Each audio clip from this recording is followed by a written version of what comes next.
Hey everyone, Mobius1 here again, doing a short but sweet tip video on SWGEmu. Both of these things that I'm going to be talking about in this video are most likely already well known by anyone who's played Galaxies in the past, or anyone who's been playing it for more than a couple days now.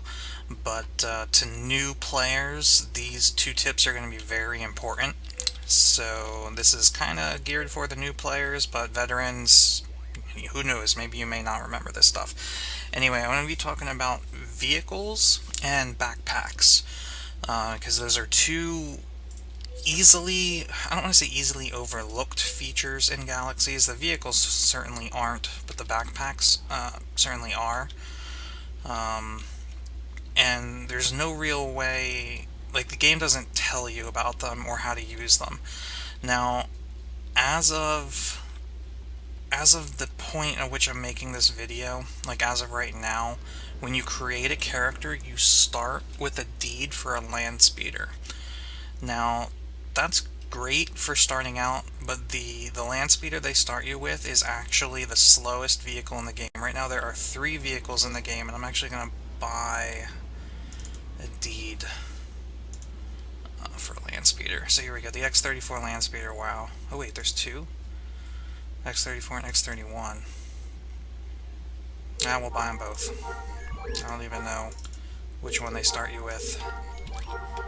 Let's see. So, okay. So when you start the game, you'll have a deed for it in your inventory. Like so. I think it's the X34. Oh no, it's the X31 because it doesn't have a creator. The X34 does. Ubaj made this one. Sorry, so the X31 is the one that they start you with. It's going to be in your inventory. If you right-click it and go to Generate Vehicle, you'll notice the deed disappears from your inventory and the vehicle pops up. Now, to enter the vehicle, you can either left-click and hold to get the radial menu, or you can simply, if you're close enough, you can just double-click it, and that'll let you enter and exit. Thank you. But yeah, but notice, I mean, the top speed on these things is not very fast, and I know a question on a lot of people's minds is how do you let somebody into the passenger seat, because there's clearly a second seat. Unfortunately, none of the vehicles in Galaxies are multi-passenger yet. They did add multi-passenger vehicles into the live Galaxies eventually, and I'm sure we'll see that functionality come in the future, though I don't know exactly when that is. But as for now, all the vehicles in the EMU are single or driver only. Okay, so now that you have that vehicle out, a few things I want to mention. First, you'll see that it's missing a tiny bit of health on the vehicle's HP bar. That's because every time you generate a vehicle, it takes damage, a small amount of damage. Vehicles can be targeted, so if you're PvPing, if you challenge someone to a duel, or even if you're out doing missions and you're fighting high-level creatures that have area attacks, you want to make sure your vehicle is either far away from combat or stored so that it doesn't get destroyed. To store a vehicle, same way as I shouldn't say same way as generating it, but if you click and hold on it to open the menu and go to the store option, that makes the vehicle disappear completely. Excuse me. So now it's safe. But the question that a lot of people have now is, where is it? Because if I look at my inventory, that deed is gone. This is the deed that I have for the other one, which, let's see what this one looks like. And it's pretty much the same thing. So we're going to store that. Now, both of my deeds are gone. So if I'm just starting playing, that can be really confusing.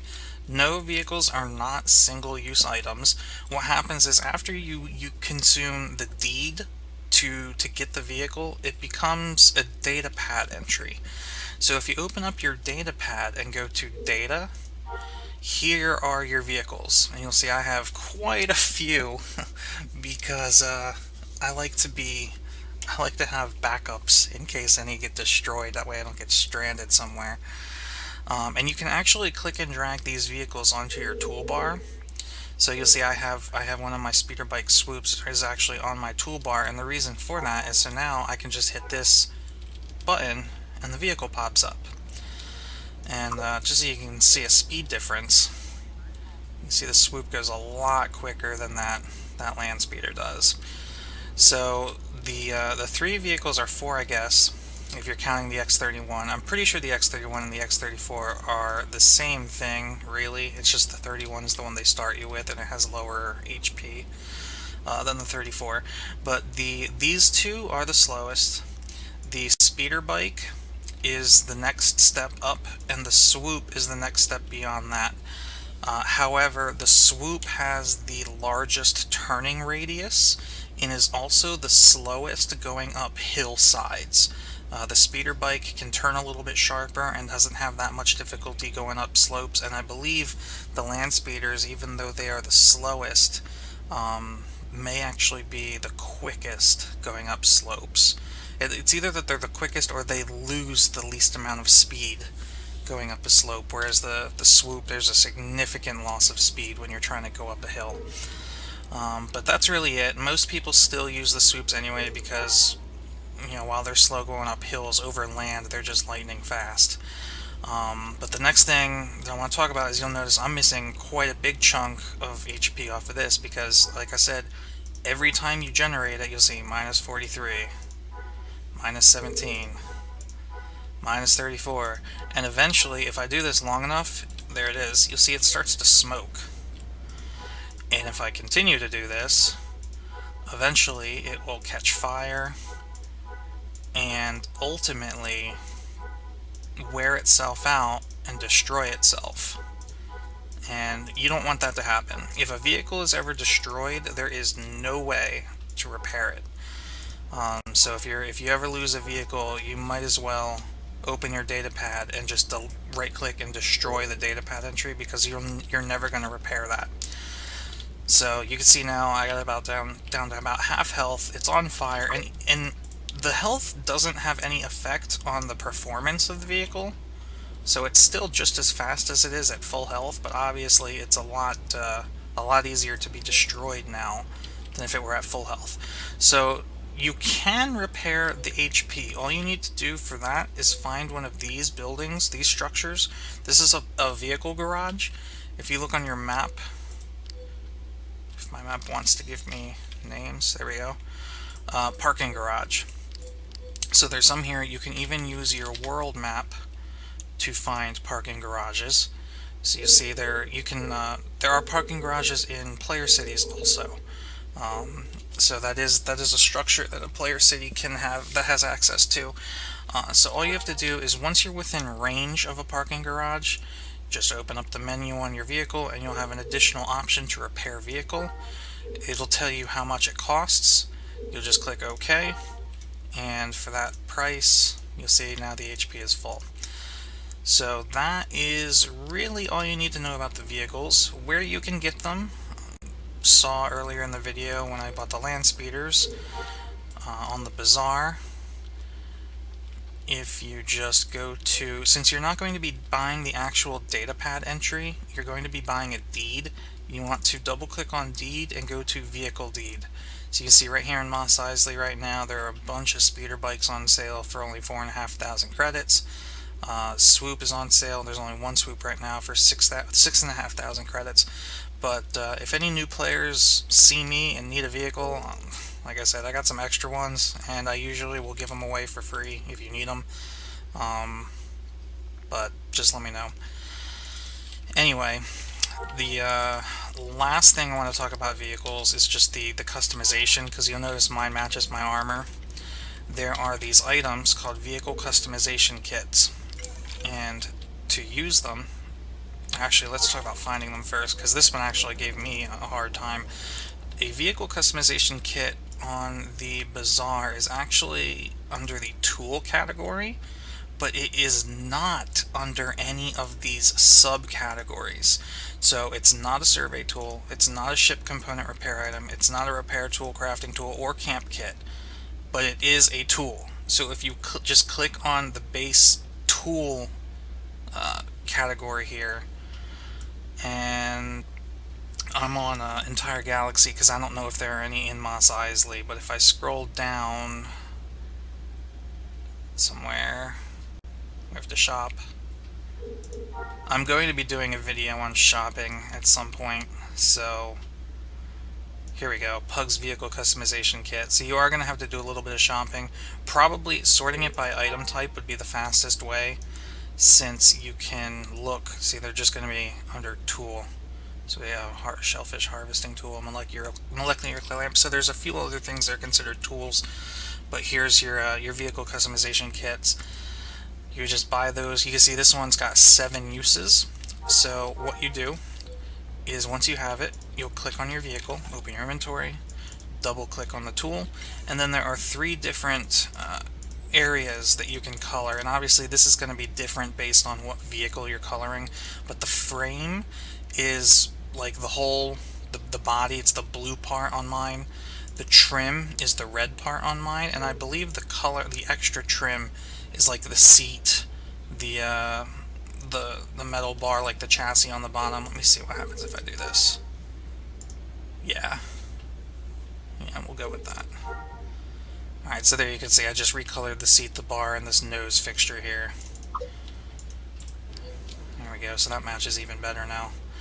So that's all you really need to know about vehicles. Now, just real quick in this video, I want to touch on backpacks.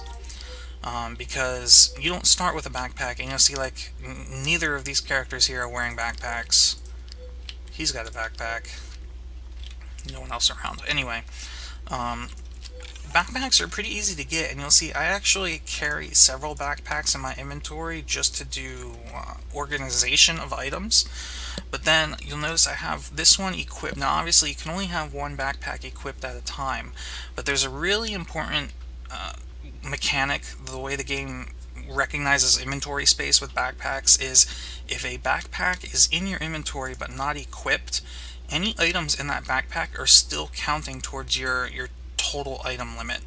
So the 7 units of minerals that I have in this backpack, the 3 units of chemicals, and these buffs that I'm carrying, all those items in there are counting towards this 41 out of 80. This 48 that I have in this backpack, on the other hand, are not counting towards this. You'll notice if I unequip this backpack, actually it won't even let me unequip it because 48 would put me over my inventory capacity. So if you purchase, I highly recommend purchasing a backpack, because all backpacks, regardless of their style, carry 50 items. So that will raise your inventory cap from 80 items to 130 as long as you have that backpack equipped. That's really all there is to be said about that. To find a backpack on the bazaar, it is under clothing. No, not clothing. Is it miscellaneous? Yes. It's under miscellaneous, and at the very bottom, wearable container. And honestly, like I said, all of these, doesn't matter what they are, the tech pack, travel pack, bounty hunter pack, military travel pack, they all carry 50 items. So it's really just a matter of what style you like better. Alright, and you can see they're cheap. I mean, we're talking less than 1,000 credits for the majority of these. Alright. There is no way to tell what items are in a backpack. So for instance, this guy is selling a ranger uniform. Is this going to work? Tell me I just lagged out. Sigh. Anyway, I don't need to be connected to finish this video. Normally when you open up an item, it'll tell you how many items are in the backpack, I believe, but there's no way to tell what those items are. So just buyer beware with that. But that's really all I wanted to talk about. So I hope any new players watching this, I hope those helped. I know those are things, like I said at the beginning, the game doesn't teach you about, yet that's really important to know. So, alright guys, thanks for watching, and I'll see you next time.